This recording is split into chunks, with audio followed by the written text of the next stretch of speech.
The Autobiography of a Yogi by Paramhansa Yogananda, 1946, first edition, public domain. Dedicated to the memory of Luther Burbank, an American saint.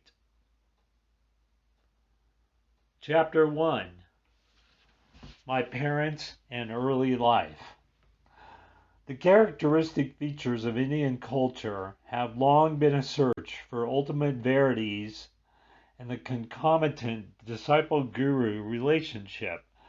My own path led me to a Christ-like sage whose beautiful life was chiseled for the ages. He was one of the great masters who are India's sole remaining wealth. Emerging in every generation, they have bulwarked their land against the fate of Babylon and Egypt. I found my earliest memories covering the anachronistic features of a previous incarnation. Clear recollections came to me of a distant life, a yogi amidst the Himalayan snows. Those glimpses of the past, by some dimensionless link, also afforded me a glimpse of the future. The helpless humiliations of infancy are not banished from my mind.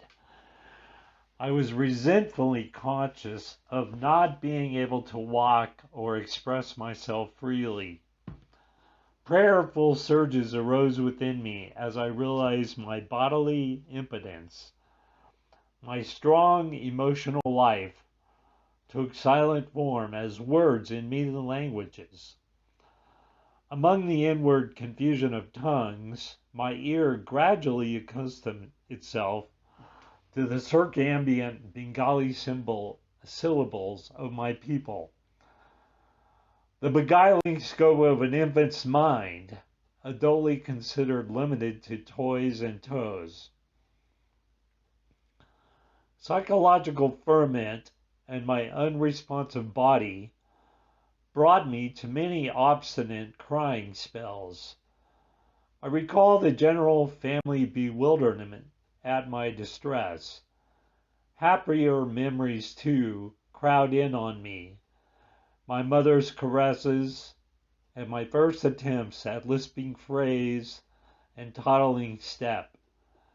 These early triumphs, usually forgotten quickly, are yet a natural basis of self-confidence. My far-reaching memories are not unique. Many yogis are known to have retained their self-consciousness without interruption by the dramatic transition to and from life and death. If man be solely a body, its loss indeed places the final period to identify. But if prophets down the millennia spake with truth, man is essentially of incorporeal nature. The persistent core of human egoity is only temporarily allied with sense perception. Although odd, clear memories of infancy are not extremely rare.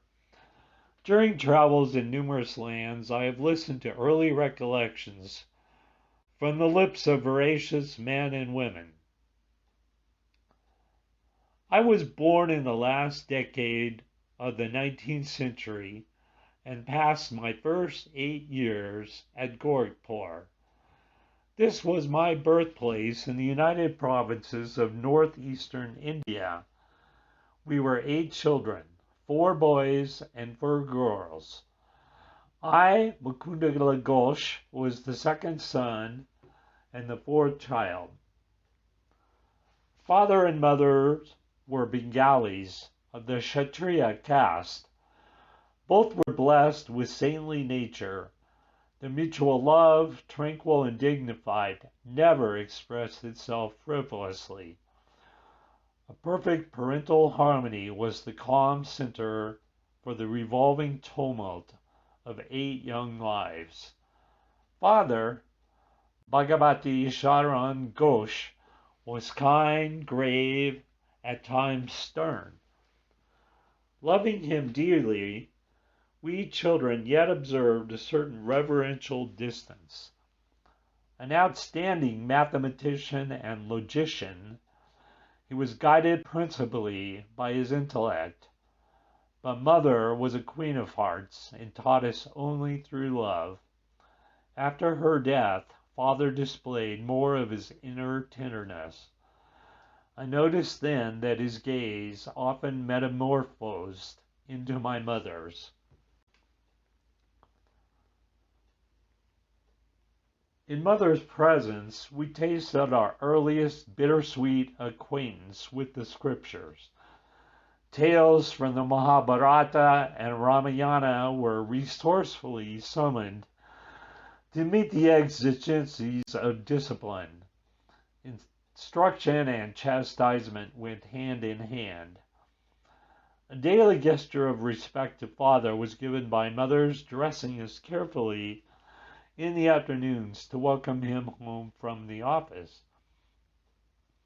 His position was similar to that of a vice president in the Bengal Nagpur Railway, one of India's large companies. His work involved traveling, and our family lived in several cities during my childhood. Mother held an open hand toward the needy. Father was also kindly disposed, but his respect for law and order extended to the budget. One fortnight Mother spent in feeding the poor more than Father's monthly income. All I ask, please, is to keep your charities within a reasonable limit. Even a gentle rebuke from her husband was grievous to Mother. She ordered a hackney carriage, not hinting to the children at any disagreement. Goodbye, I am going away to my mother's home. Ancient ultimatum. We broke into astounded lamentations. Our maternal uncle arrived opportunely. He whispered to Father some sage counsel, gathered no doubt from the ages. After Father had made a few conciliatory remarks, Mother happily dismissed the cab. Thus ended the only trouble I ever noticed between my parents. But I recall a characteristic discussion. Please give me 10 rupees for a hapless woman who has just arrived at the house. Mother's smile had its own persuasion. Why 10 rupees? 1 is enough. Father added a justification. Quote, when my father and grandparents died suddenly, I had my first taste of poverty. My only breakfast before walking miles to my school was a small banana. Later at the university, I was in such need that I applied to a wealthy judge for aid of 1 rupee per month. He declined, remarking that even a rupee is important, end quote. How bitterly you recall the denial of that rupee. Mother's heart had an instant logic. Quote, do you want this woman also to remember painfully your refusal of 10 rupees, which she needs urgently? End quote. You win. With the immortal gesture of vanquished husbands, he opened his wallet. Here is a 10 rupee note. Give it to her with my goodwill. Father tended to first say no to any new proposal. His attitude toward the strange woman who so readily enlisted Mother's sympathy was an example of his customary caution. Aversion to instant acceptance, typical of the French mind in the West, is really only honoring the principle of due reflection. I always found Father reasonable and evenly balanced in his judgments. If I could bolster up my numerous requests with 1 or 2 good arguments, he invariably put the coveted goal within my reach, whether it were for a vacation trip or a new motorcycle. Father was a strict disciplinarian to his children in their early years, but his attitude toward himself was truly Spartan. He never visited the theater, for instance, but sought his recreation in various spiritual practices and in reading the Bhagavad Gita. Shunning all luxuries, he would cling to one old pair of shoes until they were useless. His sons bought automobiles after they came into popular use, but Father was always content with the trolley car for his daily ride to the office. The accumulation of money for the sake of power was alien to his nature. Once, after organizing the Calcutta Urban Bank, he refused to benefit himself by holding any of its shares. He had simply wished to perform a civic duty in his spare time. Several years after Father had retired on a pension, an English accountant arrived to examine the books of the Bengal Nagpur Railway Company. The amazed investigator discovered that Father had never applied for overdue bonuses. Quote, "He did the work of 3 men," end quote, the accountant told the company. Quote, "He has rupees 125,000 owing to him as back compensation," end quote, which was equivalent to $41,250 US dollars. The officials presented Father with a check for this amount. He thought so little about it that he overlooked any mention to the family. Much later, he was questioned by my youngest brother, Bishnu, who noticed the large deposit on a bank statement. "Why be elated by material profit?" Father replied. "The one who pursues a goal of even-mindedness is neither jubilant with gain nor depressed by loss. He knows that man arrives penniless in this world and departs without a single rupee." Early in their married life, my parents became disciples of a great master, Lahira Mahashaya of Benares. This contact strengthened Father's naturally ascetical temperament. Mother made a remarkable admission to my eldest sister Roma. Quote, your father and myself lived together as man and wife only once a year for the purpose of having children," end quote. Father first met Lahira Mahashaya through Avinash Babu, an employee in the Gorakhpur office of the Bengal Nagpur Railway. Avinash instructed my young ears with engrossing tales of many Indian saints, invariably concluded with a tribute to the superior glories of his own guru. "Did you ever hear of the extraordinary circumstances under which your father became a disciple of Lahira Mahashaya?" It was a lazy summer afternoon as Avinash and I sat together in the compound of my home that he put this intriguing question. I shook my head with a smile of anticipation. Avinash started, quote, "Years ago, before you were born, I asked my superior officer, your father, to give me a week's leave from my Gorakhpur duties in order to visit my guru in Benares. Your father ridiculed my plan. 'Are you going to become a religious fanatic?' he inquired. 'Concentrate on your office work if you want to forge ahead.' Sadly walking home along a woodland path that day, I met your father in a palanquin. He dismissed his servants and conveyance and fell into step beside me. Seeking to console me, he pointed out the advantages of striving for worldly success. But I heard him listlessly. My heart was repeating, Lahira Mashaya, I cannot live without seeing you. Our path took us to the edge of a tranquil field where the rays of the late afternoon sun were still crowning the tall ripple of the wild grass. We paused in admiration. There in the field, only a few yards from us, the form of my great guru suddenly appeared. Bhagavati, you are too hard on your employee. His voice was resonant in our astounded ears. He vanished as mysteriously as he had come. On my knees, I was exclaiming, Lahira Mashaya, Lahira Mashaya.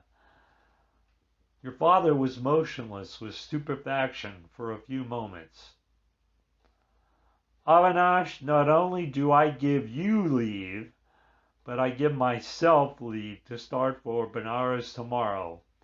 I must know this great Lahira Mahashaya, who is able to materialize himself at will in order to intercede for you. I will take my wife and ask this master to initiate us in his spiritual path. Will you guide us to him? Of course. Joy filled me at the miraculous answer to my prayer and the quick, favorable turn of events. The next evening, your parents and I entrained for Benares. We took a horse cart the following day and then had to walk through narrow lanes to my guru's secluded home. Entering his little parlor, we bowed before the master and locked in his habitual lotus posture. He blinked his piercing eyes and leveled them on your father. Bhagavati, you are too hard on your employee. His words were the same as those he had used 2 days before in the Gorakhpur field. He added, I am glad that you have allowed Avinash to visit me and that you and your wife had accompanied him.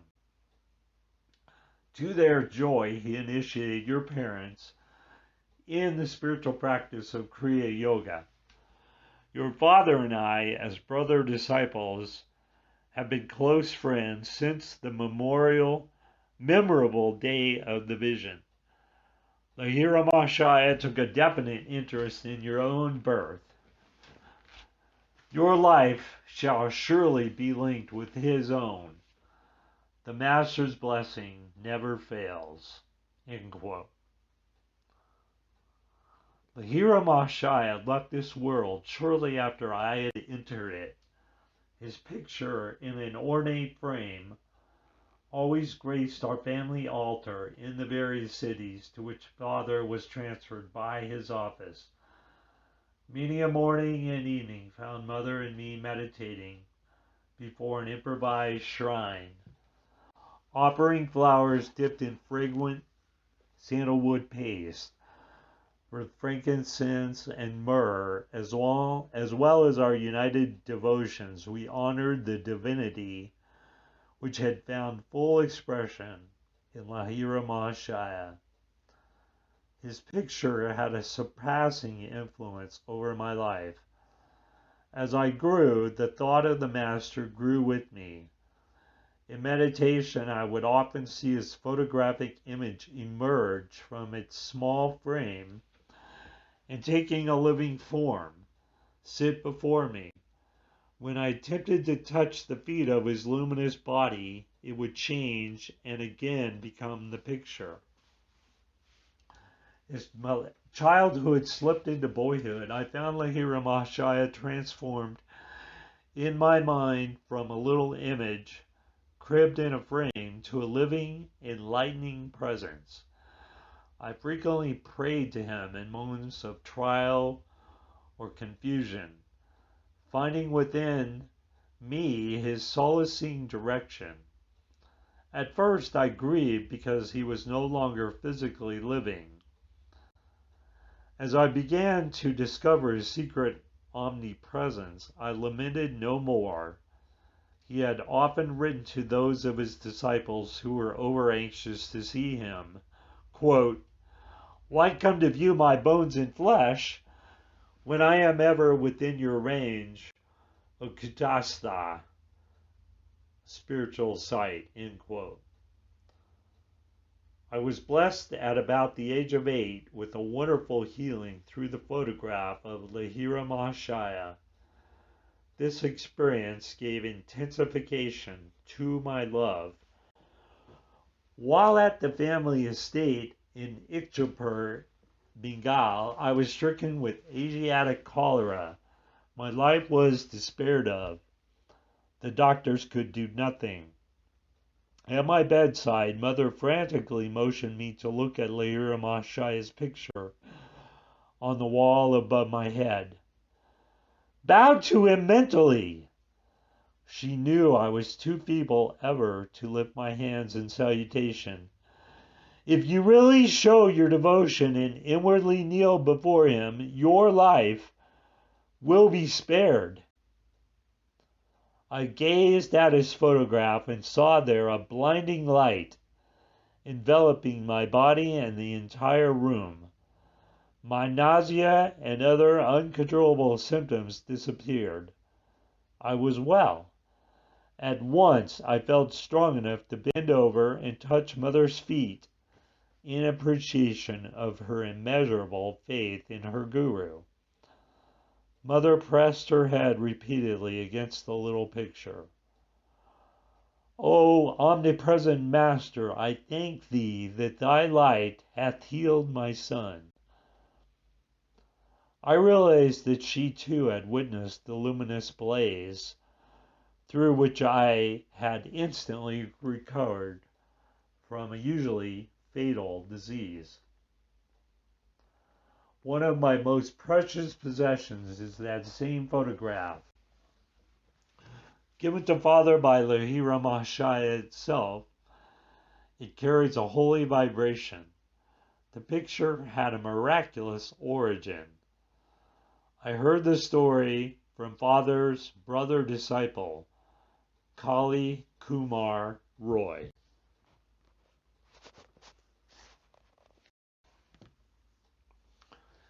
It appears that the master had an aversion to being photographed. Over his protest, a group picture was once taken of him and a cluster of devotees, including Kali Kumar Roy.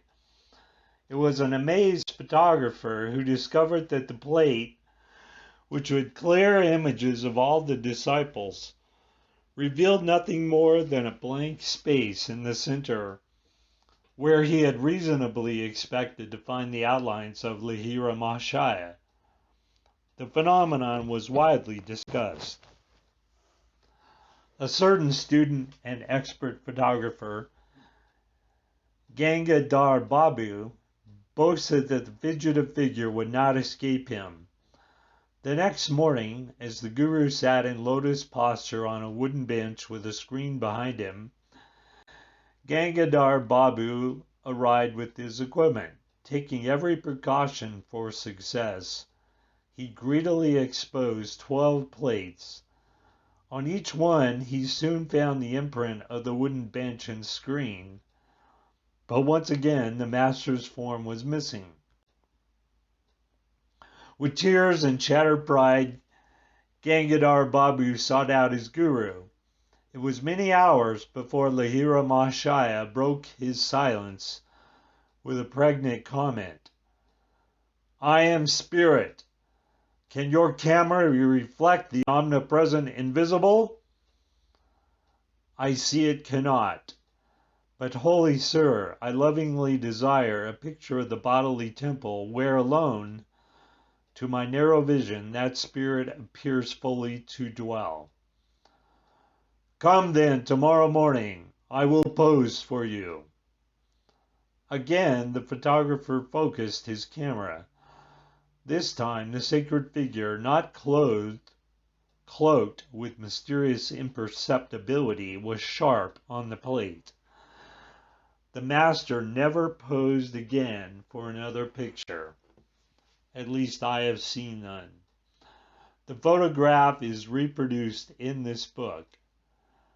Lahira Mahashaya's fair features of a universal caste hardly suggest to what race he belonged. His intense joy of God communion is slightly revealed in a somewhat enigmatic smile. His eyes, half open to denote a nominal direction on the outer world, are half closed also. Completely oblivious to the poor lures of the earth, he was fully awake at all times to the spiritual problems of seekers who approached for his bounty. Shortly after my healing through the potency of the Guru's picture, I had an influential spiritual vision. Sitting on my bed one morning, I fell into a deep reverie. What is behind the darkness of closed eyes? This probing thought came powerfully into my mind. An immense flash of light at once manifested to my inward gaze. Divine shapes of saints sitting in meditation posture in mountain caves formed like miniature cinema pictures on the large screen of radiance within my forehead. "Who are you?" I spoke aloud. "We are the Himalayan yogis." The celestial response is difficult to describe. My heart was thrilled. "Ah, I long to go to the Himalayas and become like you." The vision ended, but the silvery beams expanded in ever-widening circles to infinity. What is this wondrous glow? "I am Ishvara. I am light." The voice was as murmuring clouds. "I want to be one with thee." Out of the slow dwindling of my divine ecstasy, I salvaged a permanent legacy of inspiration to see God. He is eternal, ever-new joy. This memory persisted long after the day of rapture. Another early recollection is outstanding, and literally so, for I bear the scar to this day. My elder sister Uma and I were seated in the early morning under a neem tree in our Gorakhpur compound. She was helping me with a Bengali primer. What time I could spare my gaze from the nearby parrots eating ripe margosa fruit. Uma complained of a boil on her leg and fetched a jar of ointment. I smeared a bit of the salve on my forearm. "Why do you use medicine on a healthy arm?" "Well, sis, I am going to have a boil tomorrow. I am testing your ointment on the spot where the boil will appear." "You little liar!" "Sis, don't call me a liar until you see what happens in the morning." Indignation filled me. Uma was unimpressed and thrice repeated her taunt. An adamant resolution sounded in my voice as I made slow reply. "By the power of will in me, I say that tomorrow I shall have a fairly large boil in this exact place on my arm, and your boil shall swell to Bryce its present size." Morning found me with a stalwart boil on the indicated spot. The dimensions of Uma's boil had doubled. With a shriek, my sister rushed to mother. "Mukunda has become a necromancer." Gravely, mother instructed me never to use the power of words for doing harm. I have always remembered her counsel and followed it. My boil was surgically treated. A noticeable scar left by the doctor's incision is present today. On my right forearm is a constant reminder of the power in man's sheer word.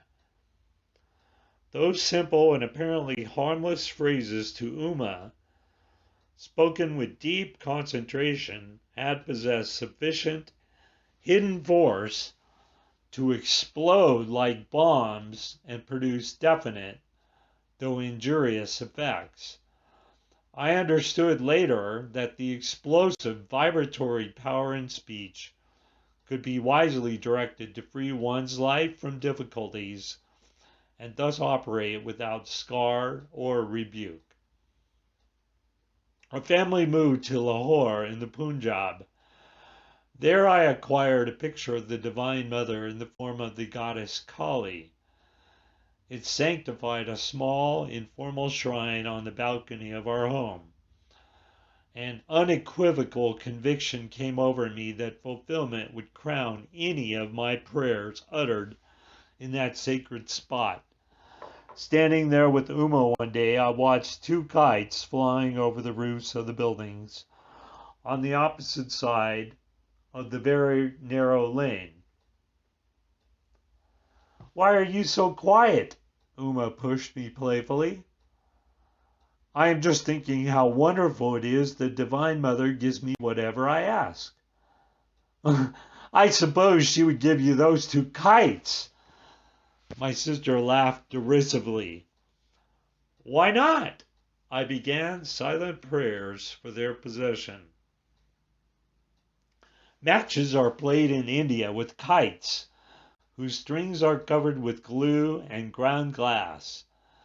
Each player attempts to sever the string of its opponent. A free kite sails over the roofs. There is great fun in catching it. Inasmuch as Uma and I were on the balcony, it seemed impossible that any loose kite could come into our hands. Its string would naturally dangle over the roofs. The players across the lane began their match. One string was cut. Immediately the kite floated in my direction. It was stationary for a moment through sudden abatement of breeze, which sufficed to firmly entangle the string with a cactus plant on top of the opposite house. A perfect loop was formed for my seizure. I handed the prize to Uma. "It was just an extraordinary accident and not an answer to your prayer. If the other kite comes to you, then I shall believe." Sister's dark eyes conveyed more amazement than her words. I continued my prayers with a crescendo intensity. A forcible tug by the other player resulted in the abrupt loss of his kite. It headed toward me, dancing in the wind. My helpful assistant, the cactus plant, again secured the kite string in the necessary loop by which I could grasp it. I presented my second trophy to Uma. "Indeed, Divine Mother listens to you. This is all too uncanny for me." She bolted away like a frightened fawn.